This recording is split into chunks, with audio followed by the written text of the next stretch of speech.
1교시 바로 우리 참약사, 주식회사 참약사 그리고 참약사 협동조합 대표님 김병주 대표님을 모시고 오늘 하루 참된 생각, 약사 인생 시작하기 이것을 주제로 하는데요. 김병주 약사님 모시겠습니다.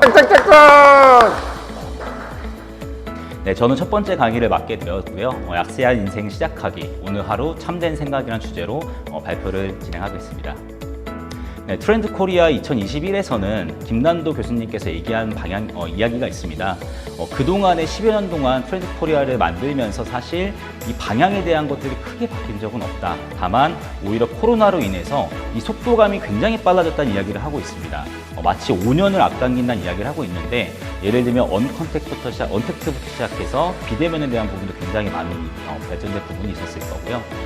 다만 저 같은 경우는 이 트렌드 코리아와 그다음에 양업계를 어떻게 접목할지를 한번 고민을 해봤었는데 사실 저희 같은 경우는 이 방향성에 대한 부분도 굉장히 크게 많이 바뀌는 부분들이 있는 것 같아요. 오늘 아마 강의도 나오겠지만 공적 마스크부터 시작해서 그동안 이 사회적 또 이게 경제적으로 변화된 게 굉장히 빨리 있었습니다. 그래서 저는 속도, 방향 모두 중요하지만 우리 트렌드 파마시에서는 올해 특히나 속도와 방향을 적절하게 유지하는 그 균형 있는 밸런스가 굉장히 중요하다는 것들을 좀 더 키워드로 잡아봤습니다. 네, 본격적으로 보시면 하나금융연구소에서 발표한 재작년 대비 작년의 매출 추이를 보실 수 있어요. 1월부터 10월까지에 대한 이제 통계 자료기는 하지만 보시다시피 3월달 코로나가 극성화되면서 매출이 확 떨어진 부분들 볼 수 있고요. 조금씩 완화가 됐다가 연말로 가면서 다시 떨어지는 것들을 볼 수 있어요. 그 다음 이제 우리의 관심사, 약국이 될 수 있겠죠. 약국의 경우에는 이제 통계적으로 보면 한 20% 정도가 증가됐다라는 표를 보실 수가 있으시지만 사실 이 부분은 4, 5, 6월 달에 공적 마스크 판매로 인해 사실 매출이 조금 잡혔던 부분들인 거지 실물 경제에서 약국에서 느꼈던 부분들은 또 다른 기사에서 본다고 하면 약사님들이 설문했던 것들을 기반으로 했을 때는 마이너스 70%까지 약국의 매출이 하락됐던 것들도 통계가 나오고 있습니다. 이후에 뭐 안과, 동물병원, 피부과 같은 경우도 조금 늘었다라는 이제 표를 보실 수가 있으신데요. 네, 이 참이라는 것도 보실 때, 네, 학사님 하셨던 것처럼 혁신 없는 유통 비즈니스의 몰락이 지금 사실 가장 큰 이 코로나 시대, 포스트 코로나에서의 대두가 되는 부분입니다. 어떻게 보면 약국 또한 그동안 몇십 년 동안의 이 유통 비즈니스에 대한 컨셉팅이 많이 바뀌지 않았었는데요. 이렇게 돼서 이제 좀 변화될 수 있는 것들이 뭐가 있냐라고 보시면 기존의 오프라인들이 온라인으로 많이 유지가 넘어가고 있는 상황이고요. 그러는 와중에 우리가 어떻게 살아남을 수 있는지를 고민해야 된다라고 하면 당연히 오프라인과 온라인이 어느 정도 결합되어 있는 이런 옴니라인에 대한 부분들을 고민할 수밖에 없을 것입니다. 네, 그리고 혹시 슬세권이라고 들어보신 적 있으신가요? 슬세권은 슬리퍼를 신고 걸어가서라도 내가 도달할 수 있는 거리의 상권을 얘기를 합니다. 아, 그렇구나. 예를 들면 집 앞에 편의점부터 시작해서 가까운 인근에 있는 뭐 헬스클럽 같은 경우도 다 이 안에 포함이 되겠는데요. 제가 슬세권이라는 단어를 말씀드렸던 가장 큰 이유는 그동안 약국이라는 공간, 입지적 특성이 사실 슬세권을 가장 크게 활용할 수 있는 공간적인 거라고 생각이 들었습니다. 그렇기 때문에 약사님들도 이 슬세권을 최대한 극대화시킬 수 있는 이런 준비들을 하는 게 중요할 것 같고요. 네, 슬리퍼 3권 감사합니다. 네. 네. 네, 그래서 이 기존의 오프라인 매장들이 어떻게 변경을 해야 되는지 그때 필요한 이 3가지를 김난도 교수님은 얘기를 하고 있었습니다. 네, 공간감. 공간에서 어떤 물리적 경험 같은 거를 좀 중요하다는지 생각이 되는데요. 거기에 또 하나, 물성감.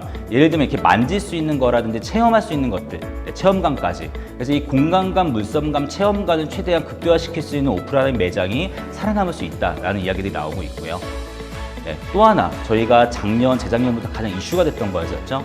4차 산업혁명으로 인해서 점점 비대면, 그 다음에 또 AI 부분들이 나오고 있습니다. 네, 이로 인해서 사실은 제가 생각했던 이 핵심 키워드 3가지는 데이터, 그 다음에 매니지, 그 다음에 어서피티. 그래서 이 어떻게 보면 정보가 많은 것 속에서 사실 저희가 5, 6년 전에는 네이버 지식인들과 싸웠을 때는 사실 우리가 좀 졌어요. 약사님들, 의사든 약사든 간에 소비자가 생각했을 때는 전문성보다는 좀 더 이런 어떻게 보면 이제 소셜 네트워크가 객관성을 갖고 있다라고 해서 약사님들이 이야기하는 것과 비교했던 것들이 생겼던 것 같아요. 근데 시간이 지남에 따라서 바이럴 마케팅으로 인해서 그게 오염이 됐었고 그로 인해서 점점 소비자들은 다시 한번 넘쳐나가는 정보 속에서 어떤 게 올바른지를 다시 궁금해하고 있습니다. 그다음에 나아가서는 사실은 약사님들이 그동안 처방, 조제, 상담을 많이 하셨었지만 앞으로 저희가 해야 될 영역 중에 하나는 관리, 케어에 대한 부분이라고 생각을 하고요. 마지막으로는 저희가 이 진정성과 함께 환자분들이 생각할 수 있는 부분들이 우리 약국들이 남을 수 있는 그런 기회가 되지 않을까 싶습니다. 요즘 같은 경우는 이제 운영하기도 굉장히 어려운 부분이 많이 있는데 특히 마케팅, 세일즈, 전문성. 사실 마케팅 세일즈의 경우에는 약국에 있는 약사님들보다도 훨씬 더 이 시장에 있는 사람들이 굉장히 많이 잘합니다. 저희가 갖고 가야 되는 거는 마케팅 세일즈에 대한 기본 지식과 거기에 나아가서 당연히 전문성에 대한 부분들을 갖고 가야 되는 거라 생각을 하고요. 네, 이래서 사실은 이제 하다 보면 놓으면 비로소 얻는 것들이 있더라고요. 네, 어떤 것들이라고 하냐면 사실 그동안 이 건강기능식품 시장이 굉장히 많이 커졌습니다. 또 약국 말고도 온라인 시장, 방문 판매 시장. 하지만 모든 사람들이 다 더만 먹으라고만 하고 있지 덜 먹으라는 얘기를 하고 있는 사람들이 아무도 없더라고요. 네, 저희 약사들은 사실 이 덜 먹을 수 있는 것들을 누구보다 잘 상담할 수 있는 분야라고 생각을 하고요.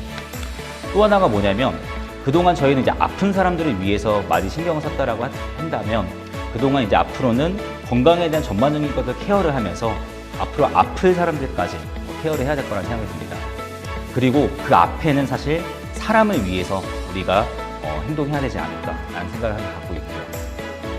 그래서 그동안 약사님들이 셀러가 만약 주 업무가 됐던 경우도 있다라고 하면 앞으로 저희가 살아남으려면 카운셀러로서의 리포지셔닝이 굉장히 중요하지 않을까라는 게 제 생각입니다. 참약사가 되기 위해 노력하는 참약사 약국 체인.